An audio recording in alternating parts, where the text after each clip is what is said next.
You wanted the best. You've got the best podcast. The hottest podcast in the world.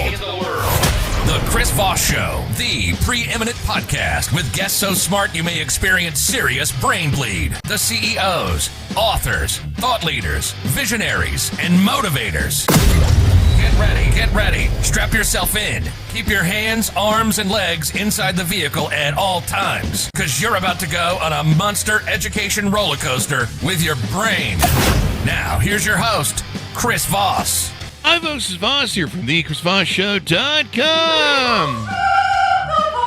With our only things that makes it official. Welcome to the show. As always, the Chris Voss Show is the family that loves you and just thinks you guys are wonderful. You guys are the best guests in the world, or the best audience and the best guests in the world that we have on the show. And as always, refer the show to your family, friends, and relatives. Go to goodreads.com/Chris Voss, LinkedIn.com/Chris Voss, Chris Voss 1, the TikTok, and all those crazy places on the internet. Opinions expressed by guests on the podcast are solely their own and do not necessarily reflect the opinions of the host or the Chris Voss Show. Some guests of the show may be advertising on the podcast, but it is not an endorsement or review of any kind. Today we had an amazing young man on the show. Alan E. Tonks joins us on the show. His latest book was recently updated December 1st, 2024, called The St. Kitts Connection. Welcome to the show, Alan. How are you?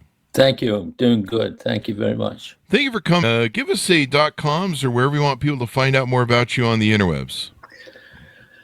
Okay, people can find more about me at author.alantonks.com. My website, also my I'm lost for words here. The link to my website is maximum@gmail.com. Okay. And should be able to get me easily. You can check it out. So give us a 30,000 overview. What's in this book, The St. Kitts Connection? Okay. The book is primarily a true story. I've had to call it a novel because there's some enhancements to the book to make it more interesting. I can go over the book with you as it's reflected in the treatment part of the pitch to investors for a movie. Oh, okay. In 1991, while he was campaigning for president of India in upcoming elections, Prime Minister Rajiv Gandhi was assassinated. He had made a campaign stop in Madras when a young girl carrying a sandalwood garland stepped out from a crowd of supporters and detonated a bomb as she knelt in front of him. 2 years earlier, a young commercial banker, Terry Downs, seeking to further his career, is recruited away from a conservative bank in Delaware to join a much more liberal bank in South Florida.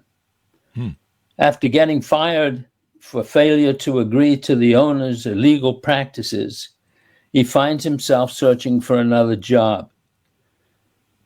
He meets two wealthy Canadian real estate developers who owned an offshore bank in St. Kitts. After a lengthy reviewing process, which included a meeting with lawyers and visiting the bank in St. Kitts, he agrees to an employment contract that includes managing all of their holdings. 2 years later, and thinking it was all behind him, he receives calls from two international newspaper reporters requesting confirmation of a numbered account in the St. Kitts Bank, purportedly owned by Downs or opened by Downs. Both reporters had received a fax by an anonymous source of an account in the name of a politician running against Gandhi in the election. It was obviously a setup.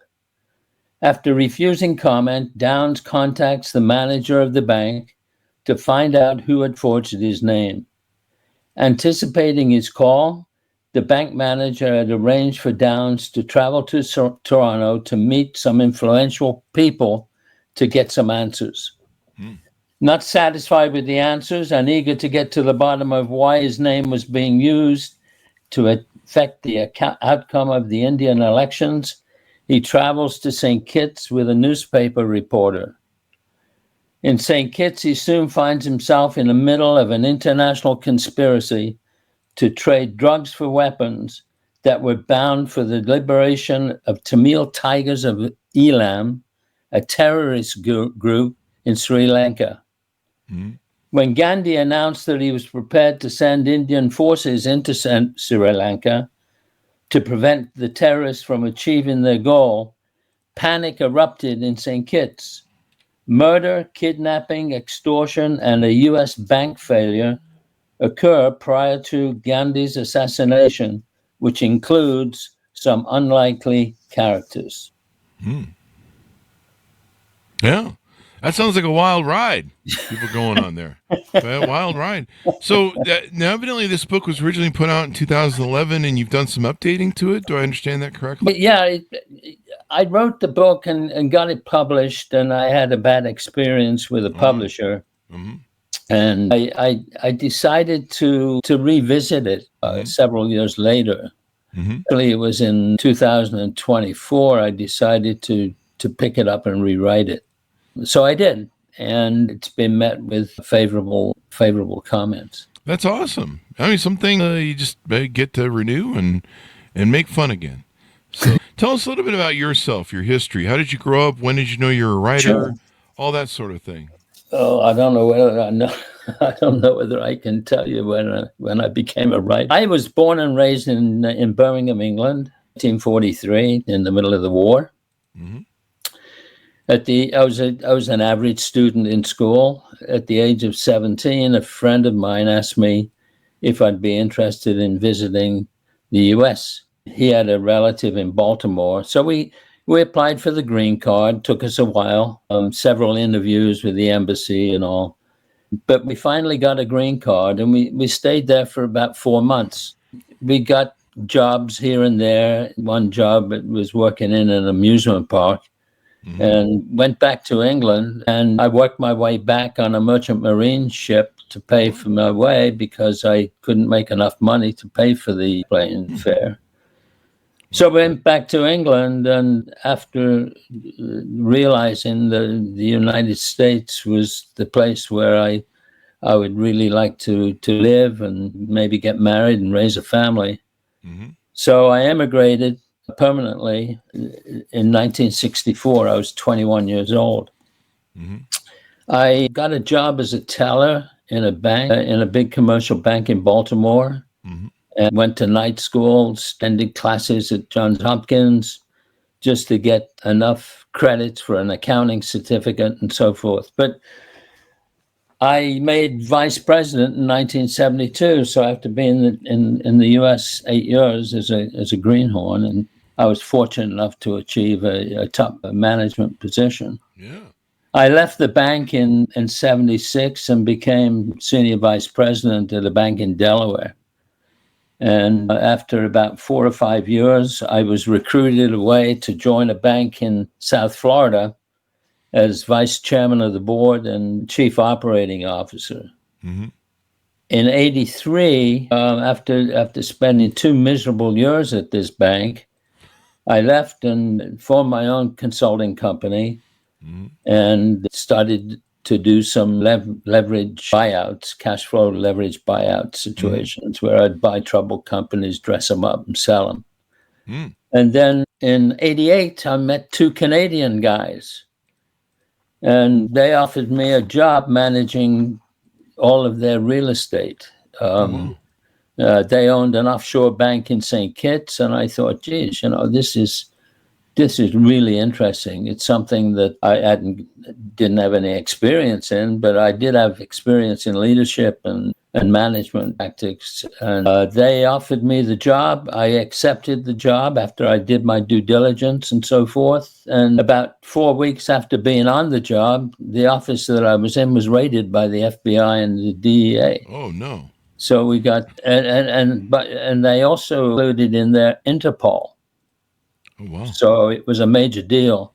Yeah. Everybody was told to leave the offices. They were confiscating everything. They put a lien on all the properties. Oh, wow. And I testified in front of a federal grand jury in San Diego. And the guy was given 15 to 20 years. Wow. And as the book, or as the movie states, the other guy gets assassinated with a car bomb in Toronto. I spent a few years just sort of wondering what in the world I was going to do, and I decided to pick up my notes of this transaction and look it over and see if I'd made any mistakes. And the big mistake I think I made was not being able to judge the character of these two guys. Uh-huh. And what happened, I was sitting in my office in West Palm Beach, and I get a phone call from a newspaper reporter in Delhi. And he said, Mr. Tonks, we have in our possession a numbered account here that you opened in your bank in St. Kitts. And I said, my bank. Yeah, I've only been there once, and I just shook hands with the guy that was managing the bank. He said, "Oh no, we've got your signature on a numbered account, and it belongs to a guy that's running against Gandhi in the Indian elections. Oh, wow. And there's $50 million in this account, and we want you to confirm that you opened the account." And of course, I wouldn't do it for obvious reasons, not the least of which is I wasn't an officer of the bank. Yeah. So I hung up the phone, and about 2 hours later, I get another call from a reporter from the Observer in London. Oh, wow.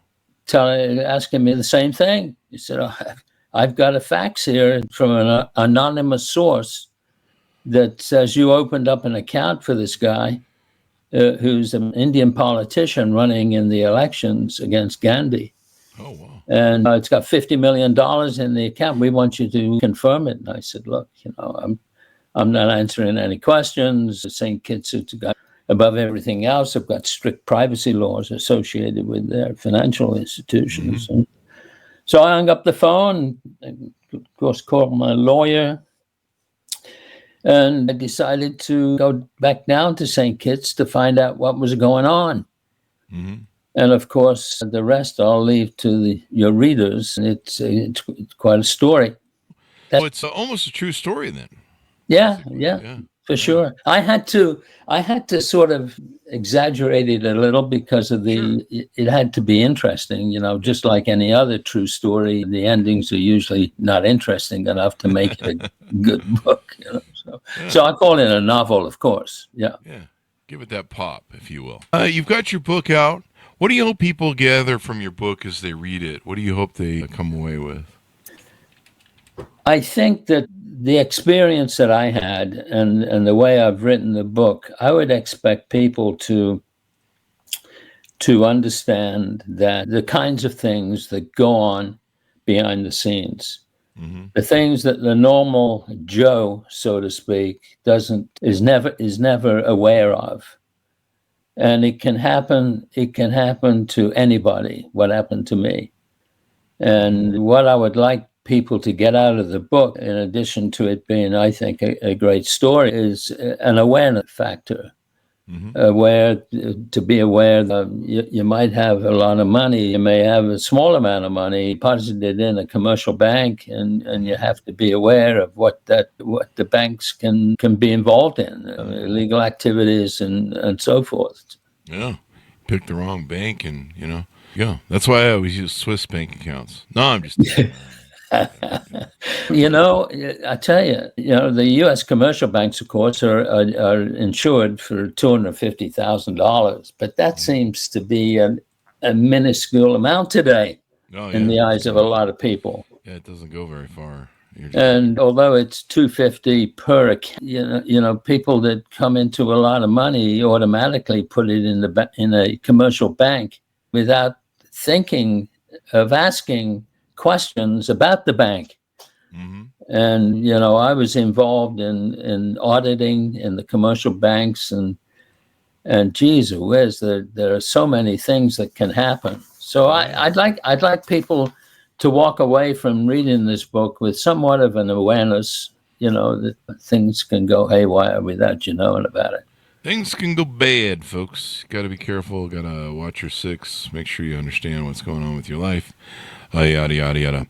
Is there any future sort of things going on with any future, maybe more books in a series? Maybe? Yeah, as a matter of fact, I'm working on a sequel. Okay. That involves the same principal, a protagonist that's in the St. Kitts connection. Mm-hmm. But I kind of liked writing a novel. It's something new to me. Of course, I'm a little old in the tooth to make it a career, but certainly I'm gonna do the best I can. Yeah. And I'm working on a sequel. You can write till you die. That's the beautiful part. Yeah, indeed. Oh. Yeah. Thank you very much for coming to the show. We really appreciate it. It's been fun and insightful, and I think readers will look forward to not only this book, but the next book. And, making a series of these characters is always compelling to readers. I mean, readers love these types of series and stuff. So, yeah. I was going to mention that one of the questions you had on your list was who I would select as a movie actor. Mm-hmm. For the protagonist, and I've always liked the Bourne series, and Jason Bourne, and with Matt Damon, that seemed to me to be a good fit, and I like the directors that directed that movie, or that series. So I think that the guys that I would like to take the part of Terry Downs, who was the protagonist, would be a guy like what's his name, the British actor. Anyway, you'd know who I'm talking about. Okay. Also like Matt Damon kind of character. So give us your .coms, your contacts, wherever you want people to find you on the interwebs as we go. Yeah, it's author.alantonks.com. As I mentioned earlier, it's maximum@gmail.com. You can reach me through my website. Certainly, you can buy the books through Amazon and Barnes & Noble. Of course, I'd prefer you buy them through the website. But that's how you can read. Well, thank you very much for coming on. It's been fun and insightful. Thank you. Appreciate it. And thanks to our audience for tuning in. Go to goodreads.com/Chris Voss, LinkedIn.com/Chris Voss, Chris Voss1, the TikTokity, and all those crazy places on the internet. Order the book wherever fine books are sold. The St. Kitts Connection, out December 1st, 2024 by Alan E. Tonks. Thanks to our audience for tuning in. Be good to each other. Stay safe. We'll see you next time.